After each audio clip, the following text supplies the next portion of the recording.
next jump ball, so it's alternating. So if, Chautauqua Lake wins the first, or wins the tip-off, then Westfield will get the first jump ball? Yes. And then the next jump ball goes to Chautauqua Lake and back and forth. So on. Yes, correct. All right. There were some common terms that I heard when you were announcing this year. If anyone doesn't realize, I was doing the switching, or Jeff was doing the switching, while we had Donald and my dad, or Jeff, depending on the night, because I wasn't there 2 or 3 of the nights. I would do the switching and everyone else would do the camera. I know it was so much fun. I heard some common announcing terms that you were using, and I just wondered if you could explain what some of these terms meant. The first one I always see, and I heard this on the radio the other day. I was listening to one of the JCC playoff games, boys playoff games, and I heard this, and it reminded me, this is something I have no idea what it really means, but you say it all the time. It says pump fake. Pump fake's basically, you have that defender on you as a basketball player, and you're trying to, fake out the defender. So you want to pump fake and act like you're shooting and get that defender up in the air where he can follow you and you could go to the line, or, just get him moving so he's not covering you. So it's like a fake shot then? Exactly. Okay. Driving the lane. Driving the lane, basically that is the ball handler going down the lane, basically, which is the free throw lane. You have the free throw and then you have lines on both sides. That's called the lane. Okay, so the paint or whatever they call it. Yeah, the paint, same thing. The box there that everyone stands around during a free throw. Exactly. That's driving the lane. Okay. Where majority of points are scored. So if they come in off the left side or the right side, that's not driving the lane. Yeah, not really. Coming down the middle. It's from the wing or the baseline. Okay. Boxing out, I know there's a difference between this, but boxing out and a screen. Boxing out is what you have to do to get the rebound. Obviously, both teams want the basketball, so as a defending player, you want to box out the opposing player so you can get the rebound rather than him. Really key point in the game. And screens, basically another way to free up your ball handler or a person with a basketball or somebody you want to get the basketball. What you do is basically you have a teammate screen their defending player, and that's how you get the ball to somebody. So it's just like holding up your arms or something? Yeah, not officially. You can't really hold up your arms. You basically have to be a statue, basically a statue when you set the screen. You can't, deliberately run into the guy, deliberately put your shoulder down or anything like that. Okay. All right, well, we do have a phone call, I guess. So, good morning, caller. Good morning. Good morning. Oops. Do you have a question? Yes, I do. I was watching something on basketball the other night, and the guy had a foul shot. He went to the line. The ball bounced around and somehow decided to settle on the backside of the rim against the backboard. What is the call? That would be. It settled on the back of the backboard without falling through the basket. Basically, I think they just revert that to a jump ball. You would call that. No, wait. I'm not. That'd just be a violation. They'd just call timeout there, and the ball would go the other way. I think it's just a violation. It just stops the clock. I think we had one of those this year. I was just kind of curious because I hadn't actually ever seen that. Yeah, that's weird. It doesn't happen too often, but it does happen. It's interesting to see how the basketball could get stuck up there. I mean, such a small area, but yeah, it does happen. I think we had either it was a JV game that we didn't film or something. Something happened this year that we actually had that occur. I'm not sure if it was during a game, but maybe it was a JV game. I don't know. We only filmed mostly varsity games this year. We did film one JV at Chautauqua Lake, but that's because they asked us. Mm-hmm. And I know I really enjoyed myself this year announcing for you guys. And I've had lots of comments around. I'm from Westfield, and lots of comments around. Lots of people watch watch our replays and stuff. And I know the kids enjoyed being on and having us there. We're excited to have us, and it was fun. Do you have another question, caller? Okay, maybe he's left. Thanks for calling. I guess we've had a lot of people come up and say, oh, I saw that on TV. It's like, yeah, we filmed it. Oh, that's nice, thank you. So there's a lot of people, they really enjoy this, and they take pride in seeing their school on TV. I mean, a lot of people know, not all of our area, and believe me, not even my house actually has cable, and that's the one big thing. You have to have cable to watch it. And I've told lots of people, like, oh, I don't have cable. And I was like, yeah, I know. I don't have cable either. But we have a lot of people and a lot of the schools, they just like it. I know there was one thing when I was first calling out to the school saying, hey, can we come over and film? They say, how much does this cost? And I told them, we're all volunteers. That's all we do. No one gets paid to do any of this. And they're like, really? They were like really surprised. But once we started the games, they just loved it. They thought it was just an awesome thing to do. And I think, it's been one of our easier productions after we got, off on them. But they seem to be fairly easy. We go out, we bring in a box we built now, and we set up, and we're ready to go. It takes, an hour and a half to film the game, and we're done. And then everyone enjoys it. Grant you, we can't do live games yet. We might look into that, but it's still expensive and still a lot of things to do a live game as compared to do the game as we do it now, where we tape it and then replay it later. But it's still a lot of fun, and I think everyone really enjoys it as they see it on TV.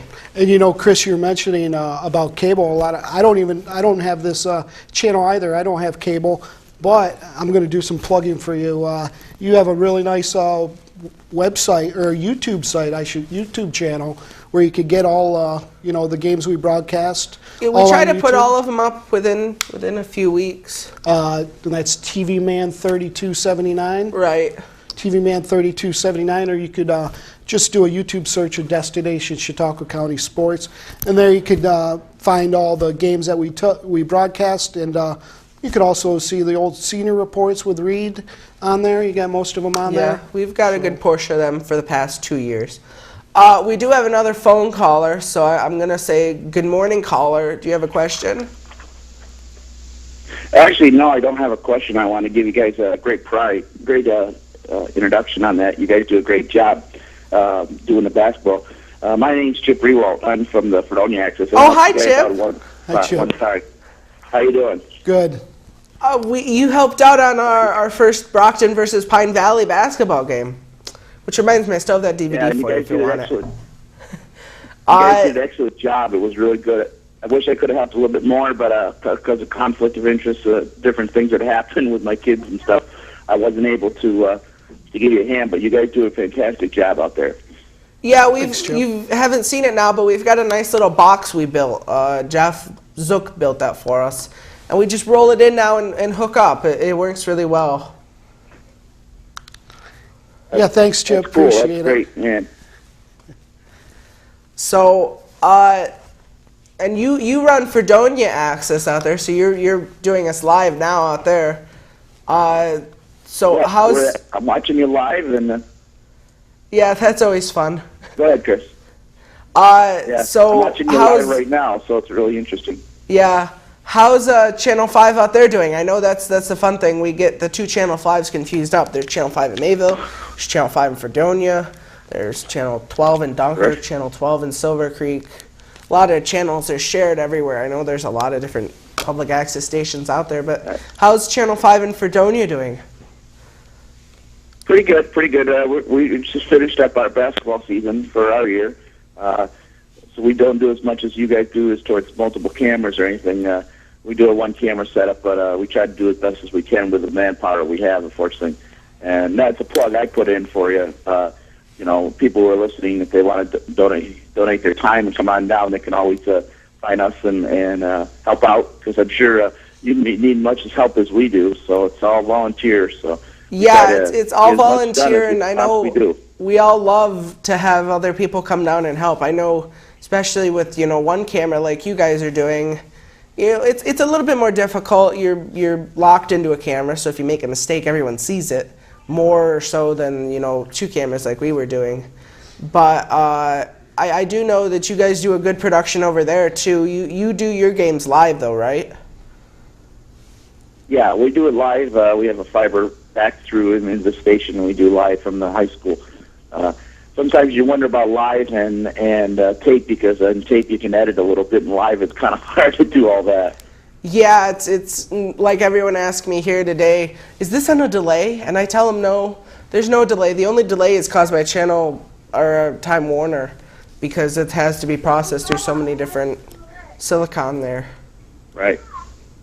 But I know you you guys have got more fiber out there, so you have an easier hookup for live games than we do here, especially considering we're broadcasting, or we're spread over 5 different schools. You guys have 1 or 2, right?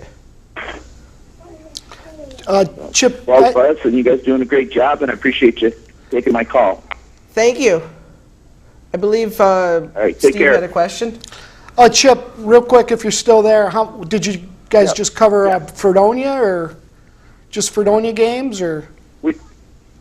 We just do Fredonia games only. That's the only thing we cover right now. I'd love to do more, but with the manpower, fortunately, we're unable to do as much as we'd like to do. Great. How many games did you guys do this year, Chip?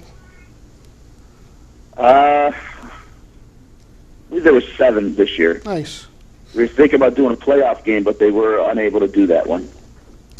Yeah, we got called for 1 playoff game, and that was about as much as we got. But we still have, trying to get people in on the days that there's a game, and, I can be available this day, but this day isn't going to work for me, so we're trying to shuffle volunteers all around. There was many times we'd come in, and it's kind of hard to do a 2-camera setup when you have 1 person switching and 1 person running 2 cameras. It just doesn't work very well. But we did it twice, I think. We were able to get it to work, but beyond that, it's really hard to get volunteers, I know, and there's so many people now, they just want to see it. They don't care about producing it, but it really is fun.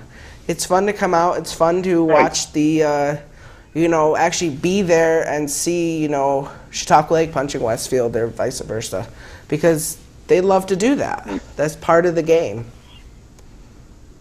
Yep. A lot of people don't understand. You're not asking for a lot of time. Or 1 day a week is sufficient we enough don't to do something. I think the maximum we filmed this year was twice a week. And you come down and, it might be 1 game, it might be 2, depending on if we do a boys and a girls, or, if we decide to do JV or something like that. It's not really much more than an hour and a half, 3 hours at most. You come down, you don't really even need to help set up. I mean, now we've got our box. It helps. Or, in other places, like you've got most of that already set up. You don't have to worry about setup. You don't have to worry about memorizing port A goes into port B and all this different things. You just have to come and you have to run a camera. It's not really that much, or, help Steve announce, because he loves, I know they love to have people help announce with them.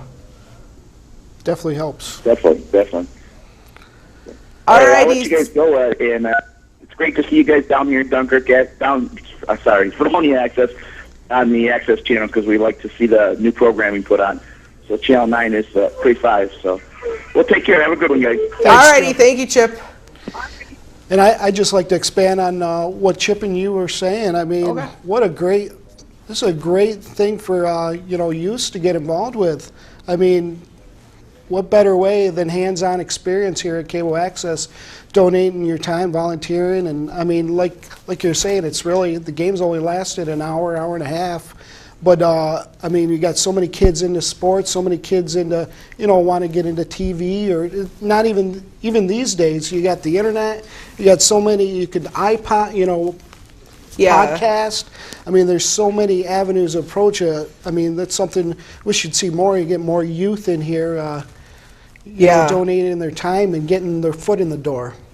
between that and I know a lot of schools, especially in bigger cities and stuff, they film every single one of their games. They have, you know, a set team that goes in there and they film every single one of their games. They put them up there for the people to watch. We have 5 schools in our